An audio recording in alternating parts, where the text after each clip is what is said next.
Order the regular meeting of the Truckee Donner Public Utility District. It's 6 o'clock Wednesday, November 4th. Shauna, could we have roll call, please? Yes, thank you. Director Ellis? Here. Vice President Finn? Here. President Bender? Here. The record will note that Director Laliotis and Aguirre are absent. Got it. Thank you. All right, number 4, Rem, any changes to the agenda tonight? I have no changes or modifications to this evening's agenda. All right, thank you. All right, number 5, any public comment on an item not on anything not on the agenda tonight? Is there any public comment? Mr. President, I do not have any. Got it. Thank you. We'll close public comment. Go to director update. Krista, do you have any updates for us? Just a quickie. It's election season. Elections always, make me really reflect on the absolute importance of local government, and how if we are all doing our absolute best here locally, progress cannot be stopped, and good will come of it. And it makes me just so appreciative of the skill and dedication of our staff and of my fellow board members, and that, together we're just going to continue to strive to improve all aspects of this district and lift up our communities. So I'm just thankful and thoughtful right now. So that's my director update. Thank you. Thank you, Krista. Forgot I was muted. All right, Bob, any updates for us? You're muted. Bob, you're muted. That better? Can you hear me now? Yes. I just wanted to thank everybody at the Truckee Donner PUD that I've met and worked with over the past 8 years, in case I don't get to continue on in the next 4 years. And it's been a pleasure and a great experience working with everybody, and I've really enjoyed it. There was only one time I didn't enjoy it, and I'll keep that to myself. And that was when I was president a year ago. So I'm glad that I was the president when we started the process to hire Rem. I think he is a great addition and great leader for the future of the Truckee Donner PUD. And I hope everybody else thinks that way too. That's all I got. Thanks, Bob. All right. Yeah, a lot of election anxiety. Glad we have local government here. So super excited. It's November 4th. So, all right. Director update done. Check. Rem, general manager, CEO update. What do you got for us? Roger that. Never a dull moment at the district. Good evening, board, members of the public. So on the water supply side, October for us was a banner month. We delivered 133 million gallons of potable water. That's a 42.6 million gallon increase over last year. So not a joke. We put down a lot of water. So that's a 29% increase over the 23. So we used more water than the 2013 conservation average. We're attributing that to two things predominantly, and that is the increase in population. So the numbers are kind of correlating, and also the fact that we had a warmer and drier fall than normal. So the fact that there are more people in their homes, there's more people irrigating. So we're seeing that uptick. And we've correlated that against our non-potable deliveries. So to the golf courses, they were also using later into the year. And so we're seeing additional usage there. So definitely something we want to keep an eye on. And as the usage curve shifts environmentally or as population is driving us in that space, we want to keep an eye on that.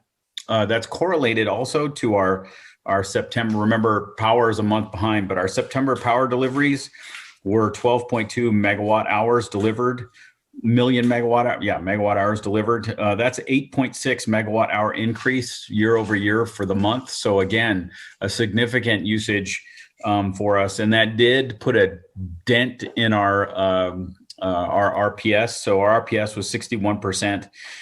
That's 5% less than our year over year month for this period. And the reason for it is that the total renewable energy in the month, the year to year, was almost exactly the same, within 100 megawatts. It really has the result is that we're using more power. So the amount of renewables that we had to cover the total bandwidth is the same, but the total bandwidth is larger. So it causes the RPS to go down. We are actively looking for additional resources to start to aggressively buttress our RPS. And so more to follow on that. In that vein, though, we did go out to TCID and we made an offer to them for the power for the next year at $28 a megawatt hour, and they have accepted our offer. So fantastic. It continues our relationship, and we're gonna, I think we have a real opportunity with those guys, and we're going to continue to work that relationship to the advantage of both our organizations. I think there's a real synergy here for the two of us. On the financial side, we have finally seen the flattening of the curve. So right now, our total past due is $286,246 as of November the 1st, which represents a 1.7% of our March through September billings. If you remember last month, it was only 1.6%. So we really are seeing kind of the, bless you, flattening of our accounts receivable. And so we're thinking that I'm feeling like we're kind of moving out of that space. And so people are getting their stuff together, I guess is the best way to say that. Our COVID relief fund still is at 226. So we added 4 more families to our program. Total spent to date is 75,179. So definitely a good chunk, and but we still have plenty of capacity. So as we move into this potential third event or third wave, we still have reserves or a reserve capacity to support our local families in need. Meetings, I met with NCPA, the commission, as I mentioned, TCID. We got to tour their power plants and some really cool stuff. So if we have a future tour, if there are board members that would like to go, I think that it would be quite educational. And a good olive branch, or I guess we already have the olive branch. It'd be really nice to take a board member or two with us next time.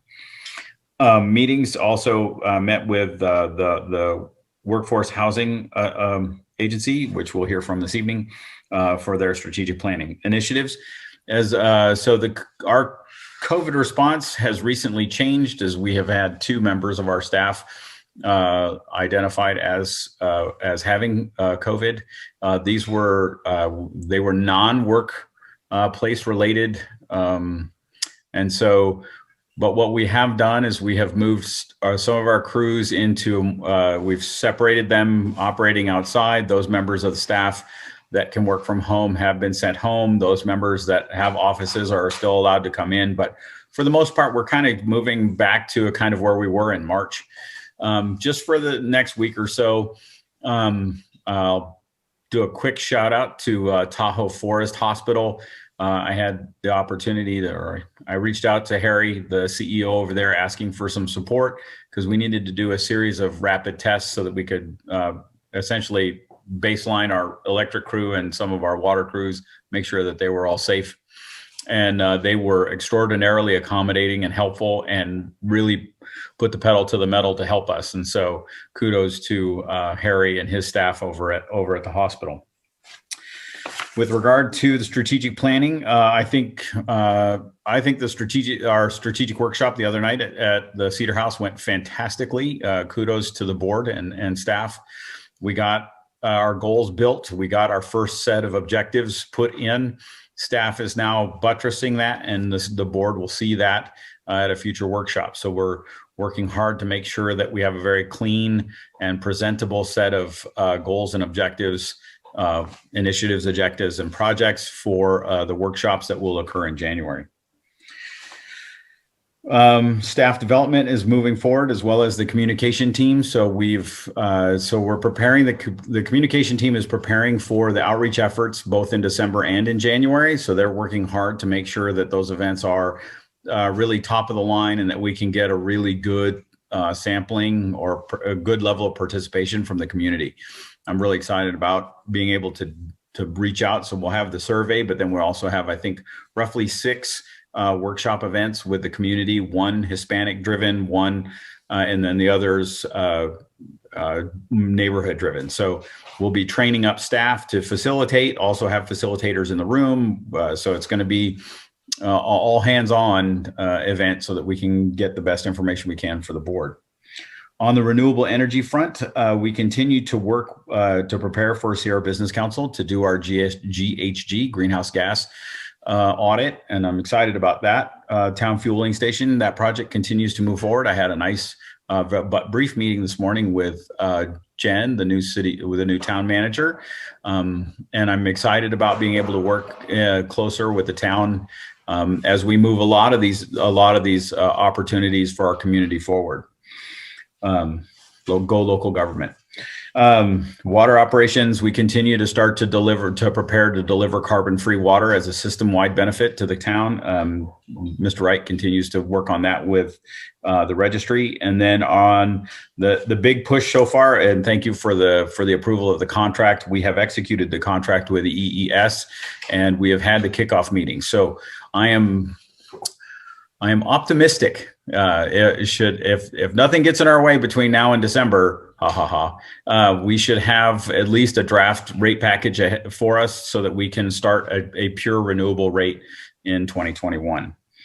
On our broadband work, we continue to interact predominantly with Tahoe Donner to find out, to work on demands and solutions in that space. But we have been working, as you know, we are partners with Pluma Sierra Telecom to deliver service. And most recently, we worked to create 5 new connections in the Creekside Woods and Donner Pass Road area. And we're also reviewing a project in Alder Hill subdivision that's an additional 8 connections. So we're slowly but surely trying to tune that agreement to see if we can help people that need support as we look into a greater broadband initiatives for the district and for the community. Internally, our business plan continues to develop, and we'll probably be bringing the committee back together again here shortly as we mature our business plan. And then we still are working with local government entities like the school district and the hospital to make sure that their fiber ring, their services are okay. On the projects on water, the 2021 water rates project, we have, I apologize, board, for the slow, we were slow out of the blocks, but explosive ones on the track, I think. We've now sent out the notice. We have updated the website, all presentations, reports, everything is on there. We have built the fact sheet. We have emailed the fact sheet to all of our customers. We have built the mailer. The mailer went out this week. So really on the ground, hard to get stuff in the field. And then we've been working on Facebook and Twitter to address people's questions and make sure that, that the right information was in the right space. And kudos to Stephen. He's done a great job just kind of addressing the question, not inflaming and trying to help people get to the information that they need. And I have to say, while limited in number, because we haven't seen a lot of traffic in those spaces, I think that everybody that responded to us was civil. They may not agree with us, but they were civil. So I think that that's going well. We're still trying to get on to Nextdoor, but corporate accounts apparently take forever to get. And so we're doing our best. And if we can catch those folks and help them, we will. So the tank site piping modification project, we're in the last phase of that project. So we should be buttoning that up before, we won't be able to get it done before the snow this weekend, but we'll have it done before full winter sets in. And then Red Mountain Tank, that project has been put to bed, and we'll get back on that one in the spring. our pole replacement project for electric. We're at 87 poles, so we're just shy of the 100 poles that we need to have done on an annual basis so that we can have a 5-year turnaround-ish.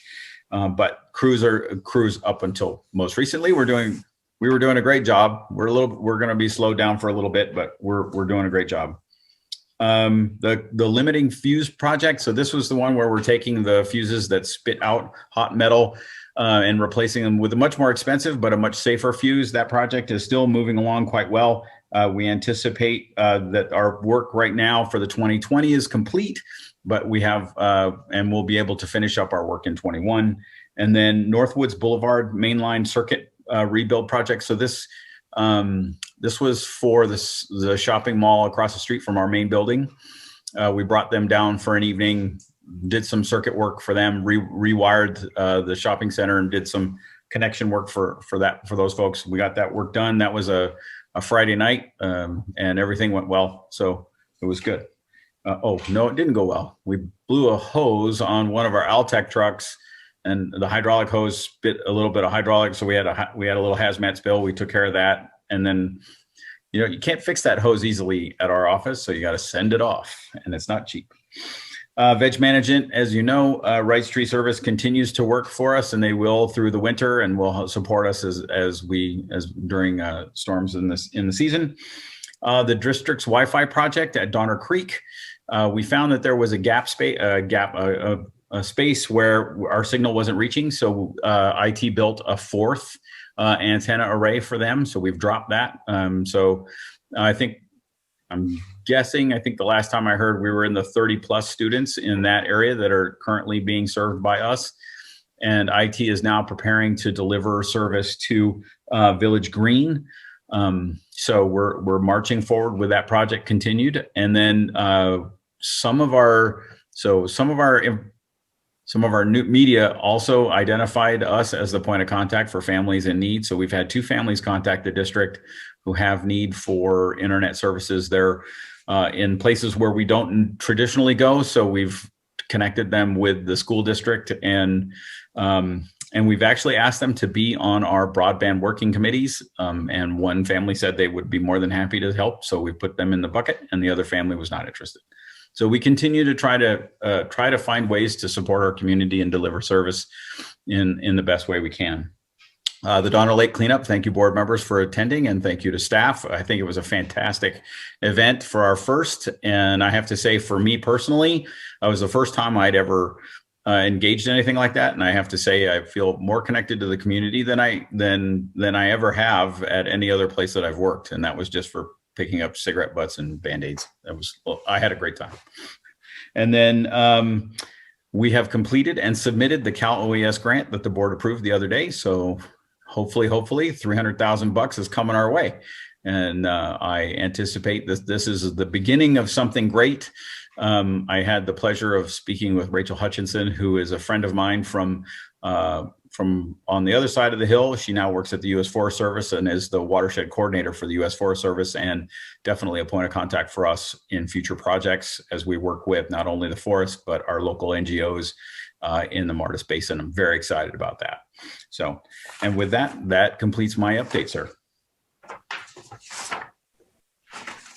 Thank you, Rem. Any questions? I don't have any questions, but I do want to just reiterate how much I value your updates and their thoroughness. You always answer questions that I had floating around in my head already, particularly about our new green rate that we're working on, and the broadband projects, and just keeping us via email as well, just so fully informed about what is going on at the district. We really juggle a lot of balls are in the air. So it just helps reinforce for me how, vital this district is and how many services we do perform. And also my, best wishes for fast and full recoveries from COVID, and good job getting us all isolated, and heads up again that this is not something that is going to leave us alone quite yet. Yeah. We have a rough couple of months coming up here, and I'm glad we still have funds available in our COVID aid fund, because I do foresee a challenging winter for Agreed. us. Thank you so much for for all of that. You're very welcome. It's my pleasure. Graham, I just wanted to say that I appreciate the transparency that you're putting forth and trying to get the community and individual members involved in some of the projects. I think that's wonderful. So, and I like your update also. It's a little long at times, but I apologize. We're doing a lot. but you are thorough with it, and I do appreciate that. And I hope we're working on that one item I gave you to work on yesterday. So, Yeah. All right, thank you. Thank you. Great. Thank you. All right. That takes us to agenda item number 8, presentation on the Truckee Tahoe Workforce Housing Agency. All right. Good evening, President Bender and members of the board. I'm going to go. So the host is disabled participant screen sharing. Could I be enabled to share my screen, please?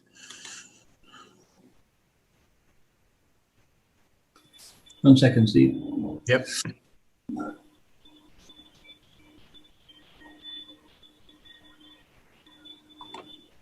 The IT voice from space has spoken. I'm very patient.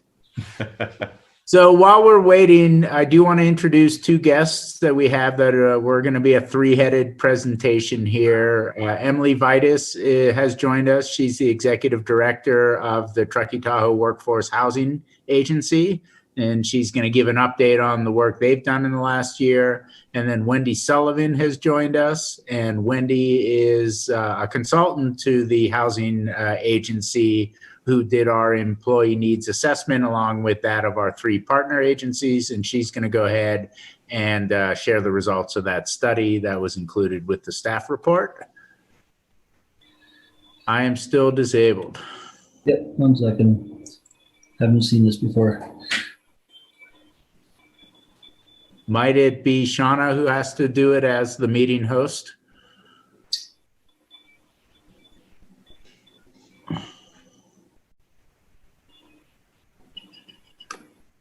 I'm sorry, Stephen, I don't have controls over that. Yeah. Okay.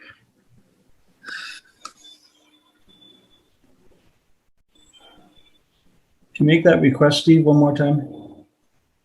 I see something. Yeah, I'm still not in.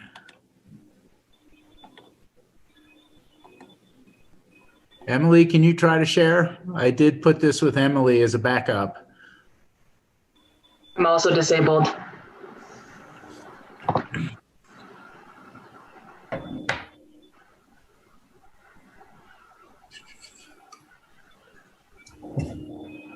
Emily, you helped me with this earlier. Where was the command to disable that you used on our pre-flight? It's in the share screen button. There's a little up click that allows you to allow anybody participating to share their screens.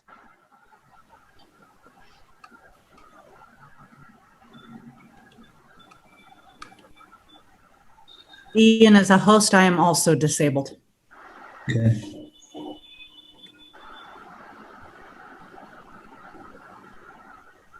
So I'm going to go ahead and start giving the presentation because my part's more verbal, as is Emily's. So we're going to proceed here from, reading from our scripts.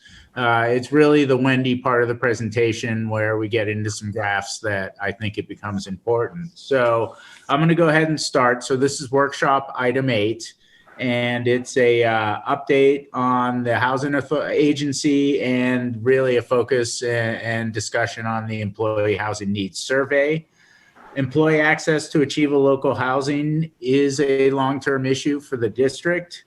Recruitment and retention is the major driver for us. There's also a need for short-term housing for emergency response. Snowmageddon, for example, we spent a fair amount of money there. And then the district did participate in the Mountain Housing Council effort from 2017 to 2019. And that really helped identify and kind of put some numbers around the housing issues. Starting in 2008, the district began exploring opportunities to collaborate with local agencies to seek innovative solutions to housing. That's the district, Tahoe Forest Hospital District, Tahoe Unified School District, and Truckee Tahoe Airport District. And those 4 partner agencies, so the PUD, the school, the hospital, and the airport, got together and started, talking about what are your needs, what are your opportunities, what resources do we have? And the decision was to form the Truckee Tahoe Workforce Housing Agency with the 4 agencies. That is a joint powers authority, a JPA, which the board is familiar with UAMPS and CMUA and NCPA and Aqua and, our kind of joint action agencies. So it's a similar mechanism. And October 3rd, 2019, the board took action to authorize the formation of the Truckee Tahoe Workforce Housing Agency, along with similar actions by our partners. And so at this point, I'm going to pass it over to Emily Vitus, the executive director of the agency, and she's going to kind of pick it up from October 19 to today. Wonderful. Thank you, Stephen. Good evening, President Bender and Directors Finn and Ellis. Thank you for having us. And thank you for participating in such an innovative solution around housing for your employees. I'm going to talk you through my slides. I have them up on my screen, so I'll give a little more detail than I was going to in regards to what is actually on the slides. As many of you know, we founded in March of 2020, so we've been about 7 months in operation. Those first few months, and actually before I start, I'm going to provide an overview of kind of our activities, where we've been, where we're going, and then I'll pass it off to Wendy to provide an update on the employee housing needs survey. So the first few months of our founding, from March 2020 until this summer, we really focused on a lot of startup activities, bank accounts, emails, phone, et cetera, all the things we need to be an efficient, legally run public agency. And that also includes the development of budgets, work plans, policies around spending, operations, et cetera. This summer, we started to move into more housing-related activities, the space that we really want to be in, with the launching of our first housing program in July, which I'll talk about here a little bit more in a moment. A focus on regional partnerships, working with our jurisdictions and other housing partners in the region to make sure that we're all collaborating on efforts. Focusing on developer connections, knowing that eventually we may want to develop workforce housing, but also knowing the developers kind of know the pipeline of housing coming up. We want to make sure our employees are aware of all those opportunities as soon as they can be. We also joined the Mountain Housing Council's second 3-year initiative, and they'll be focusing on some important efforts for the Workforce Housing Agency, including the development of a regional housing action plan, which will allow all of us to come together and kind of have a shared pathway of how to move forward with some of the bigger housing initiatives. We engaged in a branding exercise around development of a logo and a website that will be the place for all of our employees to go and find what they need to find as it relates to housing. And then on October 26th, we had our first board retreat. So we all came together to start talking through the results of the employee housing needs survey and where we go from here. So we have all of this amazing data. We're now grounded in data together. And what are the activities that our employees are stating are of the most need? What can they afford, et cetera? And that retreat was really starting to develop those buckets and those activities we believe we want to move forward on.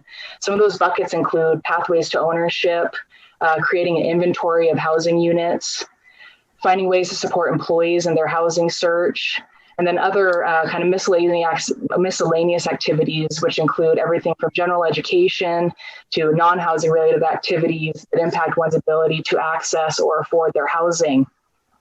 So important few hours together. It's a lot, but what we're going to be doing is taking that conversation and the employee housing needs survey results and developing a housing work plan and associated budgets that we will plan to bring to all of you in 2021 for your review and approval before we begin to move forward with some of these bigger activities. A quick focus on some of our housing related efforts before we move on to Wendy's presentation. As I mentioned, in July, we launched our first housing program. It's a housing match program with Landing Locals, who's a local business that works with second homeowners and our local workforce to find long-term lease opportunities. Since July, we've matched 5 of our member agency employees with single family homes. So we're averaging about 1 to 2 matches per month. When you think about that mixed with the menu of other programs and opportunities that we'll have for our employees over the next few years, that's a number of housing units that we're able to offer to the employees of our member agencies on a monthly basis. We're also focused on sharing housing opportunities with our employees. So many of them are very busy with work, raising families, et cetera. They don't necessarily know where to go to find out what's available to them on the housing front. So making sure that we're putting that information in front of them as it relates to finding rentals, for purchase product, and other associated programs that they may want to take advantage of. I'd mentioned focusing on regional housing initiatives, making sure that we're partnering with Mountain Housing Council partners, Placer County, Nevada County, Town of Truckee. A good example of partnerships is Town of Truckee, as I'm sure you know, just announced a long-term housing incentive program for homeowners within Town of Truckee boundaries.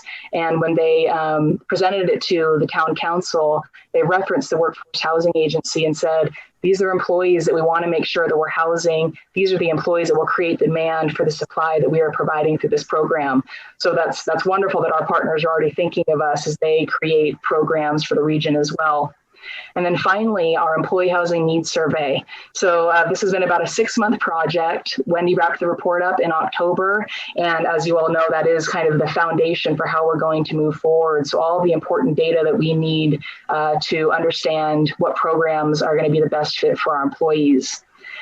So I'll start to shift over to Wendy now. And Wendy has been in this world for over 20 years, providing assessments like this, but also regional housing action plans and other associated housing reports and studies for regions throughout the Western states. So she's been wonderful to work with and has provided us some really great information. And I'm going to pass it over to Wendy now.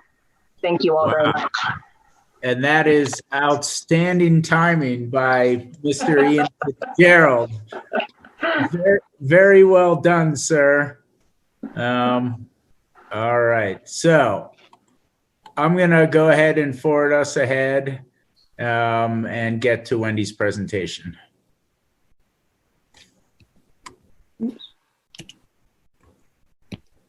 Okay.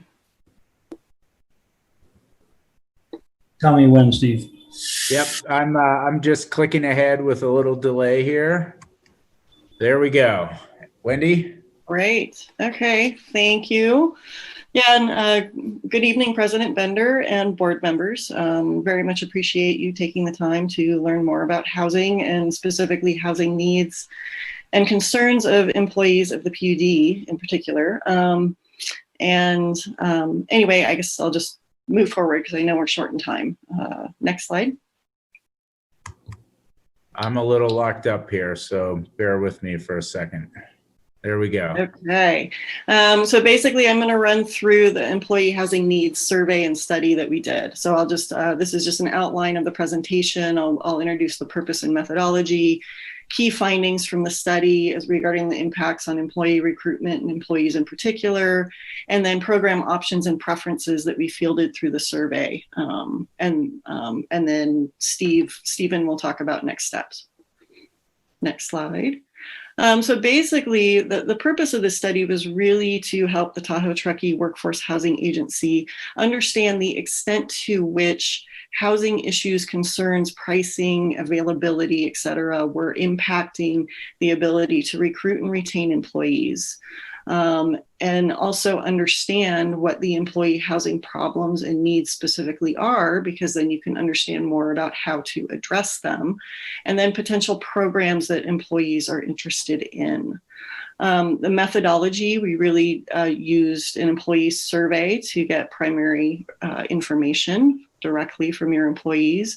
We had a 50% response rate from all of the Workforce Housing Agency member agencies. So 828 of about over 1,600 employees total responded.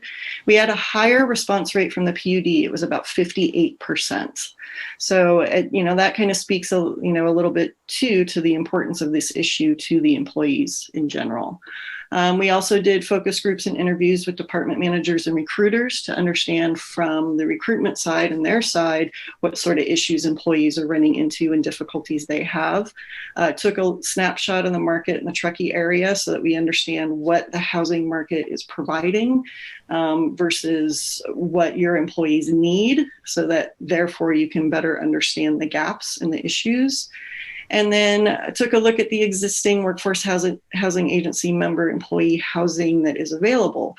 For example, the health district has a few units that they own and master lease already for employees.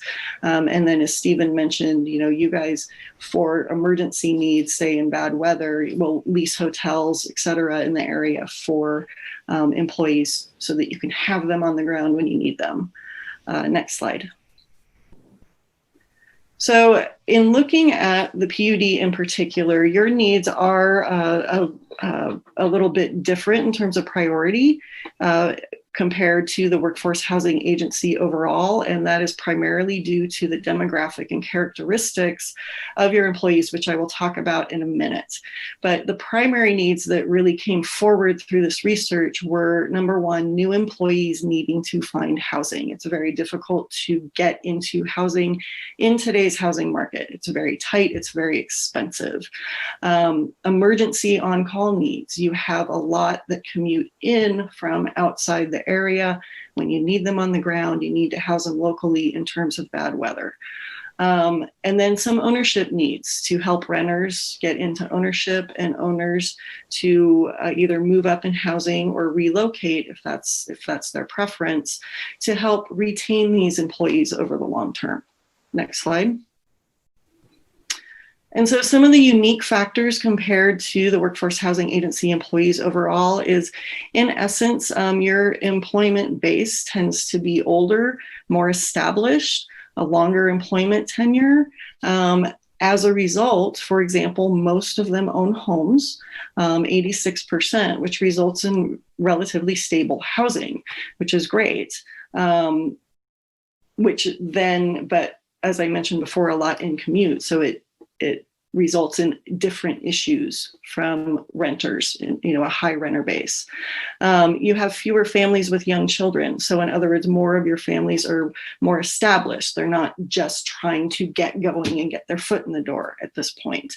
Of potential concern looking forward is you have a higher percentage looking to retire in 5 years, and part of that is due to the age of your workforce.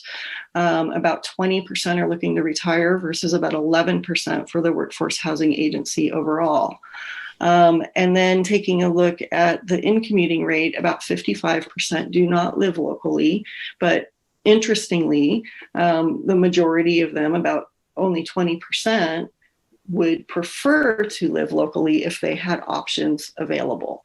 And so those are factors to consider when you start looking at programs of how you can really help your employees with these issues moving forward. Next slide. And so looking at the employee housing problems, again, kind of the age and ownership rate of your employees leads to the PUD employees having, like fewer considering leaving employment than the Workforce Housing Agency overall, only 11%. However, that's about 8 employees or so, but they're considering leaving due to housing. Dissatisfaction with housing is a little bit lower, cost burdened, and those adversely affected by COVID. Again, it's due to the stability of your current workforce in housing.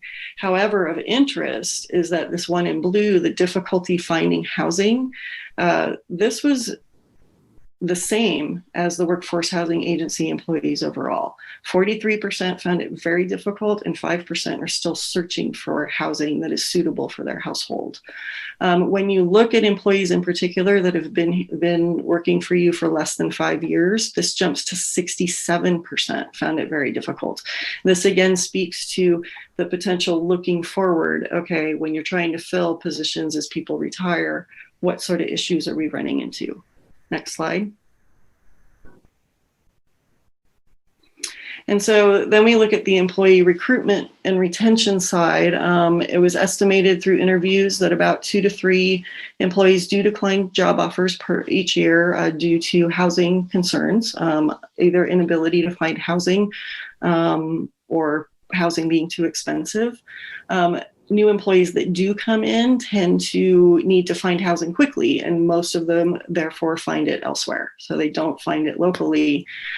This contributes to your high commuting employment base, which in turn contributes also to turnover as employees find, because they can find jobs closer to home so that they don't have to commute. Also relates to cost for employee training, because if you have higher turnover, you need to train new employees as they come in and you fill those jobs. Can affect your quality of service as well. And then emergency housing needs, as was mentioned. When you have the high percentage commuting in from elsewhere and you need them on the ground during times of poor weather, you need to get hotels or some other source of local housing to make sure that they're available. And then the final factor is retiring employees, as we mentioned before. With 100% of your employees that are looking to retire in the next 5 years currently own their homes. New employees coming in, I can pretty much guarantee 100% of them are not going to be owning their homes. And so then the next question that we did ask is, okay, if your employer was to invest in housing programs or opportunities for employees, would you support that? For Workforce Housing Agency overall, yes, it's very high, 73%. 68% of your employees, which is also very high, would support these kinds of efforts as well. And about 20% are in the neutral phase, meaning with more education, et cetera, they might be engaged. And why do they support it? Mainly for the reasons that the Workforce Housing Agency overall does. Make sure that your employees are part of the community that they're working in, reduce stress on the employee, improve satisfaction, attracting quality workforce, and then better service for your clientele. So next slide. And so looking at, we listed several different programs that might be potentials for the Workforce Housing Agency to look at to help employees. And in looking at the PUD in particular, the rankings of some of these are a little bit different, mainly related again to the high ownership rate that you have and also the high in commuting rate. So when you look at the housing assistance programs, the highest percentage that would consider of the top 3, those are all things that would primarily benefit or largely benefit owners as well as renters. Looking at other programs, mileage commute reimbursement and relocation assistance, those are of significant benefit to those who have to commute distances to work. Next slide, and I think that's Stephen. All right, thank you very much.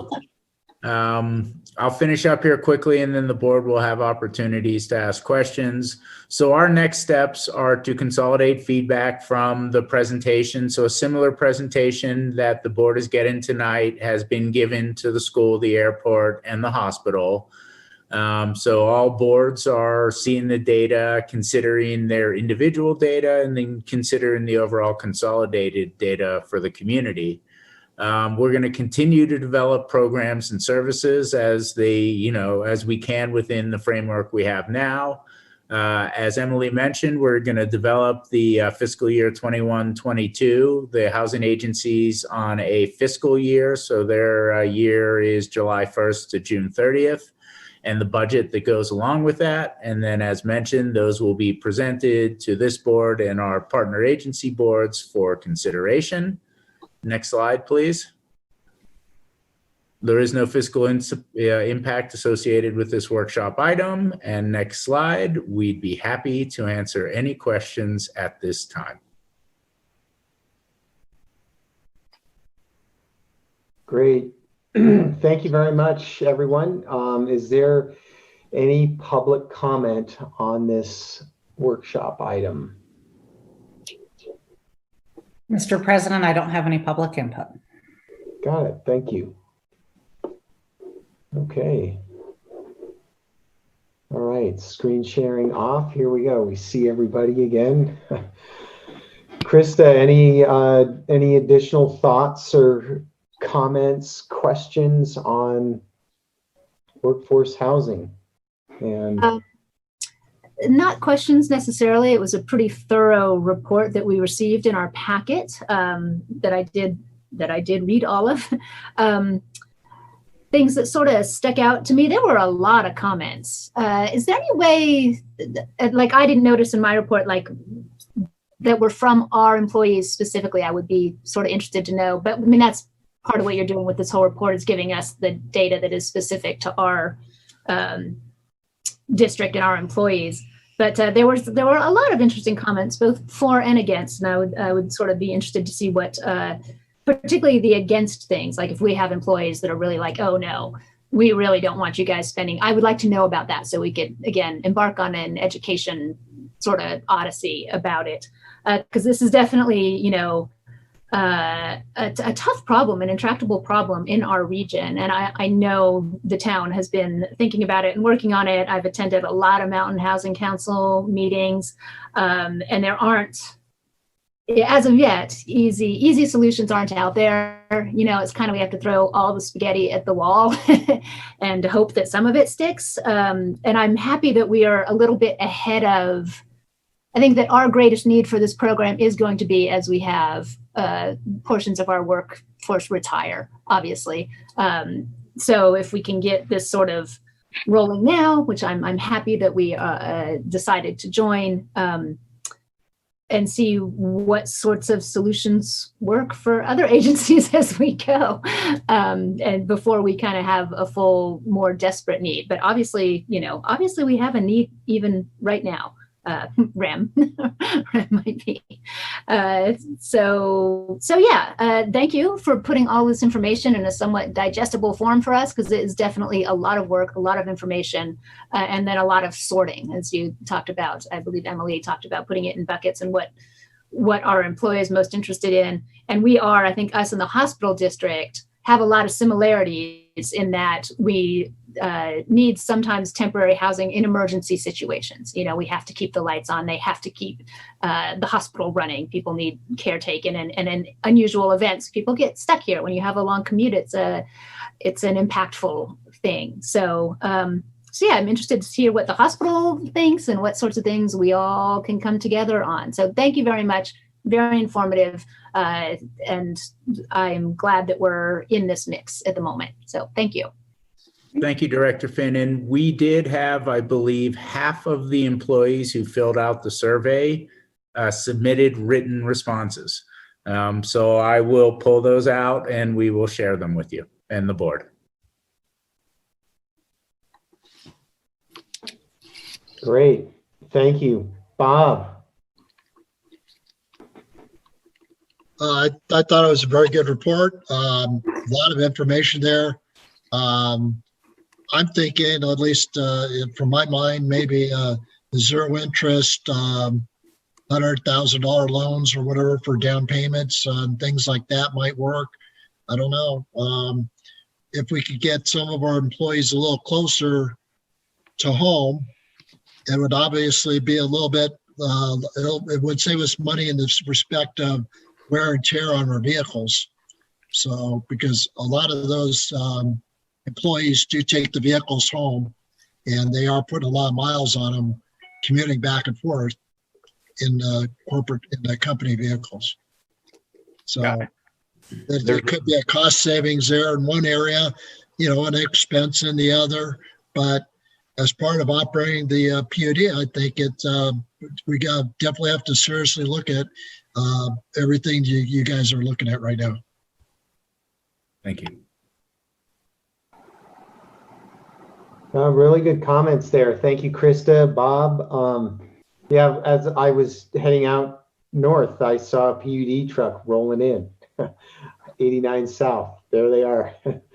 So a lot of information. So really appreciate all the hard work that went into this. So I don't have any brilliant ideas, but that's not who I am. Right now, I like to process stuff, think about it, and then when I'm wandering around, I come up with a random idea. So yeah, really appreciate it. There is a need. I'm glad that our PUD really responded to this. There's a lot of comments. I'd say we don't need to know who made that comment, Ponsale. So you Yeah, can leave I that in. totally agree. We don't need names. I just comments. Right. Employee privacy and confidentiality is strictly maintained in the survey process, so you will see the comments stripped of names or personal judgments associated with them. Perfect. So yeah, I just like to see that we are getting closer to this. There is a need. We do have unique needs. Our district slightly different, but we're getting there. So really appreciate the hard work and looking forward to moving this along. So thank you very much. All right, and thank you to Emily and Wendy. Appreciate you guys attending. Thank you. Guys very Thank you. much. Well done. Okay. I'm going to go back to the agenda here. Okay, that was item. So we are on item 9 now, appoint property negotiators. Consent calendar. Are there any questions or a motion regarding the consent calendar tonight? Krista or Bob? Okay, seeing none. All right, thumbs up. Rem, this is for the properties, I think it's The Hilltop property. What's that? The Hilltop properties, the properties Hilltop. behind the top. Yeah. Correct. Got it. Okay. Since I have my mute off, I'll move to approve the consent calendar. Is there a second? I'll second that movement to approve the consent calendar. Got it. Motion and a second. And then I did forget public comment. Is there any public comment? Thank you, Steve. On the consent President, there's no public comment. Thank you, Shauna. And now could we have a roll call vote, please? Thank you. Director Ellis, Yes. Vice President Finn, Yes. President Bender. Yes. Thank you. Thank you. Okay, that's it for the consent. We're on to number 10, award action item, award of professional services